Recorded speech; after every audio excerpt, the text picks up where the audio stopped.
Hi everybody, welcome back to my channel. My name is Jessie. If you're new here, I unbox subscription boxes and more. Today I have the and more version, although you guys know History by Mail. It is a subscription, which I've showed you in a previous video. I'll link it down below in the description box on the end cards. Please, if you haven't seen it, please go take a look at it. It's the History by Mail replica letters. I love that subscription, and it's very affordable. Very nice for this time of year if you have a history buff mother or father for Mother or Father's Day. But right now we're getting into the shop part. You go to the shop part of their website for the one-time purchase gifts. I've got 50 cards of historic cartoons.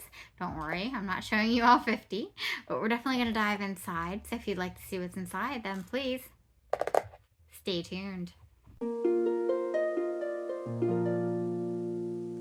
All right, so they have a couple of gift options. You can scroll around the website, which I'll have linked down below. Actually, use my link and you can get 10% off. I think it's like / Jessie Miller 10 at the end, and you can get 10% off. But they have this subscription. It's around $37 in a plastic container like this, or there's also a nicer bamboo box, which looks gorgeous and very, very giftable. It's obviously a little bit more money.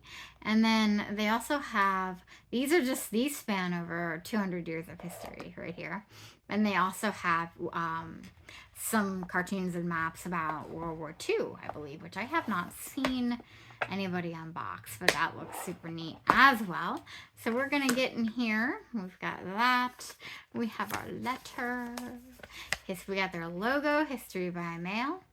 And thank you so much to the company, A, for your patience while I had the virus, and B, for sending this to me free to review. I really appreciate it. This was just on my bucket list of subscriptions to check out and share with my wonderful viewers. So there's over, like I said, over 200 years of history. They touch upon major moments in American history from the colonial period through the civil rights era. Each card is printed on high quality cardstock in the original color and style. On the reverse side of each cartoon is a full description of the historical context and an explanation of the image.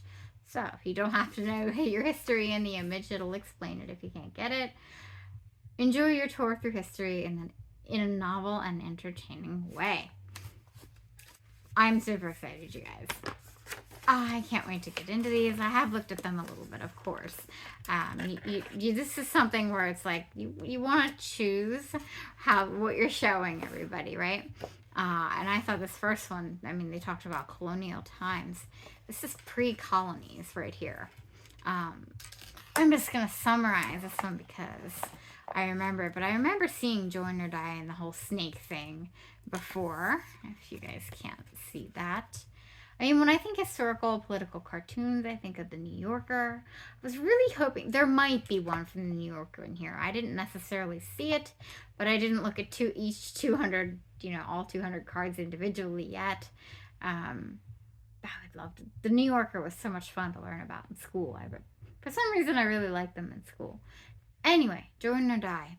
So this is all about the different territories on the East Coast. They say the snake kind of looks like the East Coast. Kind of seeing it. Remember, so back then, I think they said there was 8 segments. This is from May 9th, 1754, by the way, by Benjamin Franklin, and it was posted in the Pennsylvania Gazette. So remember, basically back then, all of New England was one section. It's kind of funny, like the head is Maine, but we know proportionally Maine's way bigger. And you have to remember that Delaware was owned by Pennsylvania at the time, and even though Delaware, I think, was the first quote-unquote state, at that point it was not a colony, and then none of them were at this point. I guess they were joining the colonies, if I have this right. Now we might have to check the back. And also Georgia is not yet represented on here, which kind of surprised me.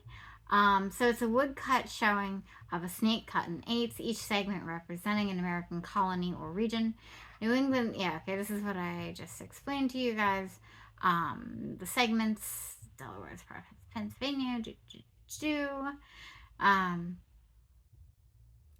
So the poster quickly became a symbol for organized action against the threat posed by the French during the conflict. While many Americans were unwilling to participate in combat, many more recognized that if the French colonies were not captured, they would always pose a risk to the well-being and security of the 13 colonies.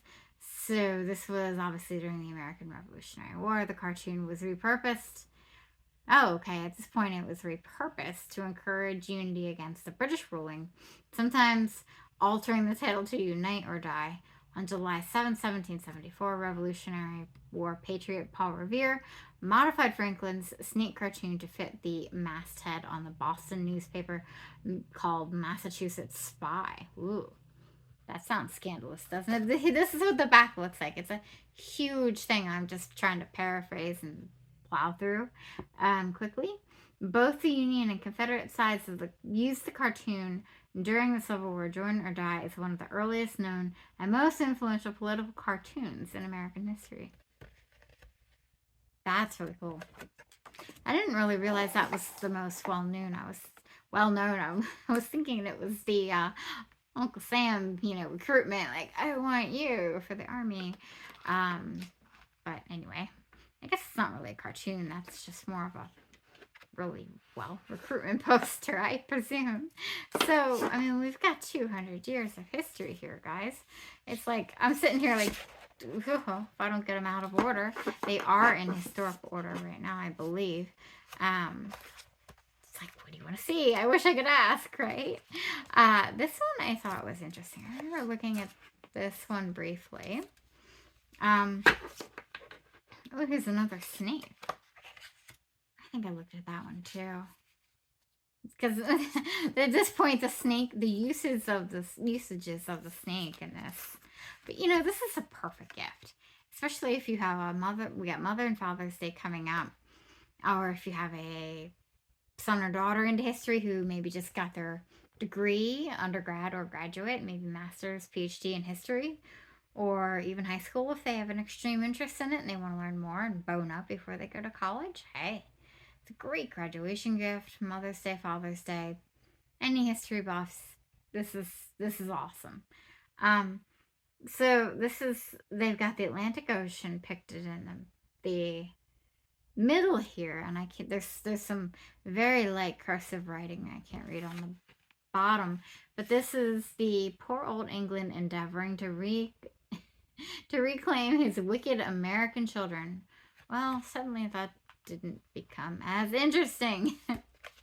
So here's England, the other side of the pond, quote unquote, and the rebellious Americans that we are, wanting our independence and our freedom. This was April 1st, 1777 by Matthew Darley. Sometimes I guess it doesn't say where it was published. Below the title is a quote from Shakespeare. Whew. Wish they would have made that a little easier to read. Does it say? It does. It's from his play in 1591, Henry VI. Don't worry. I wasn't going to say Henry VIII. I'm like, is anybody waiting for it? Part 2. And therefore is England maimed and forced to go with the staff. The line is from the play's character, Jack Cade, a real historical figure who led a rebellion against the British government in 1450 for alleged abuse of power and corruption. The American colonists had similar grievances against the British crown. Cool. I need to read that play now. Henry VI. Okay. Make a mental note, right? Like that one sounds really good. Don't worry, we will definitely jump in time. So this is depicting the American rattlesnake right there. Let's see what else we have. This is really cool. They've got something coming out of his tongue. I mean, the details on this, you have to really hold it in your hands, and even then I can't read everything. So we've got different, let's just see what this is. It's literally called The American Rattlesnake. It was a print created by British caricaturist and printmaker James Gilray during the American Revolutionary War from 1775 to 1783. Gilray, often called the father of the political cartoon, satirized political leaders in Europe, and his works were distributed by Hannah and William Humphrey, whose print shop in London is listed on the bottom of the print. Wow. Satires or caricatures such as these were too large to be printed in newspapers and were distributed directly by printmakers. The term cartoon was only retroactively applied to this art form in the mid-1800s. This is kind of similar to the Join or Die campaign, saying with the snake. Okay, sorry guys, I'm pretty bold. Sorry, I am a huge tall ships fan, you guys. When the tall ships come through Baltimore, oh my gosh, I got to go as a child. It was so amazing. All the sail up, they're stunning. Again, I can't read any of the print on here, but look, all of these passengers on these boats are saying things. Yeah, I think I looked at this one before too. We will skip forward in history after this.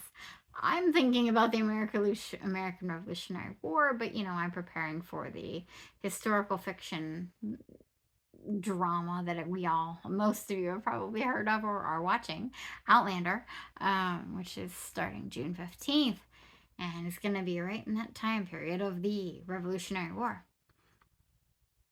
So this is it's not Congress, it's Con G -ESS. It's all dashes. He embarked on board the ship Constitution of America bound on, oh boy, that might be a Native American indigenous word, Conogoshcheck, by way of Philadelphia in 1790, artist unknown, New York.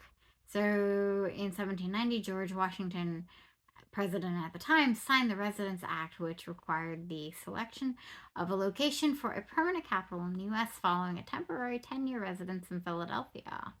Okay. So it criticizes the act on the other side, but all those people obviously criticizing and protests, which seemingly requires an unnecessary interim move to Philadelphia. A ship towering a boat, both filled with congressmen, is lured by the devil towards Philadelphia and away from the fork leading to what they say is the Potomac, obviously the Potomac, but I think the way it's spelled there, I think is more indigenous. Thankfully I live in this area and I can pronounce these words. The devil is saying, "This way, Bobby," a reference to founding father and Pennsylvania Senator Robert Morris. Meanwhile, congressmen in a boat near Philadelphia exclaim, "If we can't catch the cargo, never mind the ship. Keep a sharp lookout for the majority and the treasury. Aye, that's what we are after." This is really interesting. This one could get... there could be so much more explanation. I wish I knew more about these events, and I guess I can read the entire card and know more. But my memory then is a bit lacking at times. All right, for all you music lovers out there, if you remember anything about Dred Scott, although he wasn't exactly what we would have wanted in American history, but we've got one, the political quadrille, music by Dred Scott.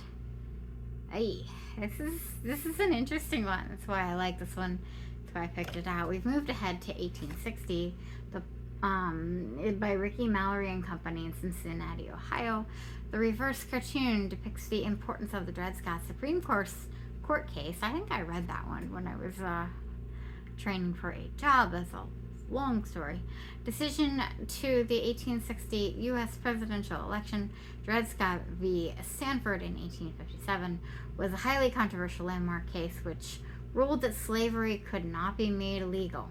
In the cartoon, 4 presidential candidates dance with stereotypical representations of their political allies, which music is fiddled by a formerly enslaved Dred Scott. Abraham Lincoln is on the top right and dances with African American an African American woman, referring to his abolitionist stance, even though Lincoln was the Republican nominee, specifically because he was a moderate on the slavery issue and appealed to a large political base of Northerners. Many satirists depict Lincoln's association with African Americans. Oh, whoa, I didn't notice that. I didn't notice that was Lincoln. I guess they didn't make him like towering over anybody, so he doesn't have the hat. I didn't look closely at who anybody is. Oh, there's just so much in there to take out and digest. And anyway, you knew I was gonna have some political sides. We've got some in color, which is super cool. To Canada. It's mostly about the draft. Oh, yep, drafting office right up there.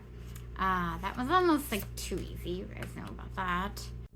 Whoa, this one's a bit intense. This is all about the ghost of George Washington haunting Theodore Roosevelt here, anti-third term, and not allowing presidents to serve a third term, which for some reasons, obviously, depending on who your choice of candidate is a really good or really bad thing, right? Especially in these days.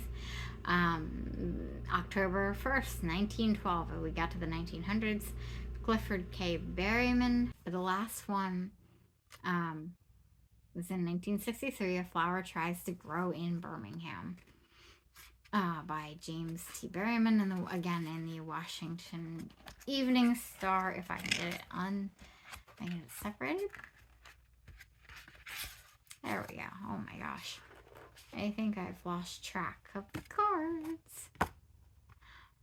Bombs, riots, extremists, all threatening the flower of accord, racial accord. So that's where we end. Wow, there is so much history in here, you guys. Just as you can see, this is so cool. We're talking about Martin Luther King and other civil rights leaders launched the Birmingham campaign, a series of nonviolent marches and sit-ins to bring attention to the efforts to desegregate. Wow. You can tell I've been reading too much, right? Public facilities in Birmingham, Alabama. In April 1963, MLK was arrested and 4 days later wrote his famous letters from Birmingham Jail, detailing his case against segregation and writing, "Injustice anywhere is a threat to justice everywhere." So we end with MLK. All right, you guys. So let me know what you think of this political cartoon gift. I think this is an amazing one-off purchase. World War II ones sound just as interesting if you've got especially a war buff to gift for. And they also have 2 subscriptions, you guys know. So this is editing Jessie here. It looks like the end of my video got a little bit cut off. I was recording the parts that I thought I wasn't recording. I saved you guys a lot. I mean, I was going to edit this down anyway. But thank you again so much to History by Mail for sending this to me to review and share with my viewers. Remember, I have 10% off code if you want to gift yourself or gift a family member, Mother's Day, Father's Day, etc., with any history buff. They've got tons of nice, lovely gifting options on their website. And if you want to see, this was more educational, I do some of these educational boxes. I love them. I also like jewelry, if you want to see that, or lifestyle, nature, stationery, journaling, you name it. It's been on the skincare, it's been on this channel. If you like that, please hit the subscribe button and fill in that notification bell so it's all the way to the top so you get notified of each video that comes out. It's completely free to do so. And if you haven't already, please give this video a thumbs up. Helps me, helps my channel. And until next time, guys, I'll catch you later. Bye.